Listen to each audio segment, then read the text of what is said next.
1936 жылы 27 май күні Жамбыл Жабаевтың орден алып тұрғанда Калинин ақсақалға айтқаны.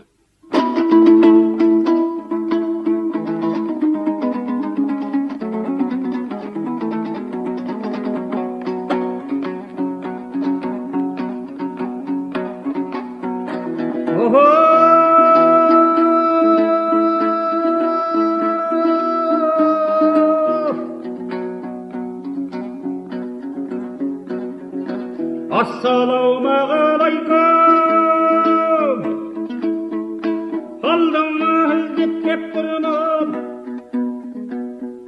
саумысың басы мүлеме, жаңарады ғой бір кезде заманымыз күніміз. Кербен өзің алдыма ұстап едің қолымды, көрініп еді қалқым оу жылы шырай yüzіңіз, құйылып еді құлаққа ақылдана сөзіңіз. Тойлы думан күнімде қалқозыма келуіп, мәңгілік демектенге жерімді бөліп беруің, өседі қазақ ел айып. Жүрегіңе ай сені де қатты сүйем, жаныма тең ай көрмем.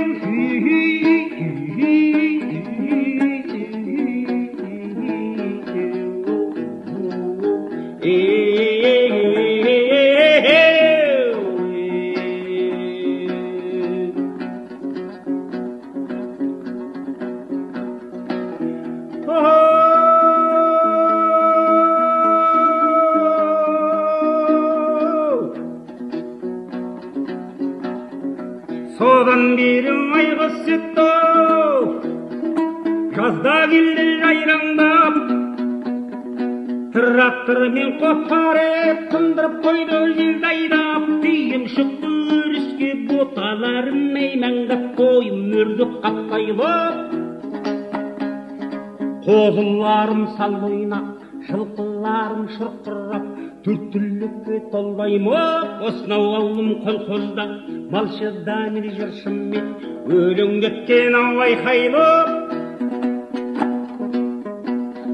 Жайлауға шықты битеге, Алатаудың бауырына салдық малды төрт түрлік. Таудың шұрай сауырына малға беткен болыңғы деп тапсырдым қауымға. Өзім шықтым сапарға, сәлемдесіп қайтарғу Мәскеудегі май бауырым. Қабыл етсең айелемес, шақыра келдің қайтады, қонаққа соға алдым.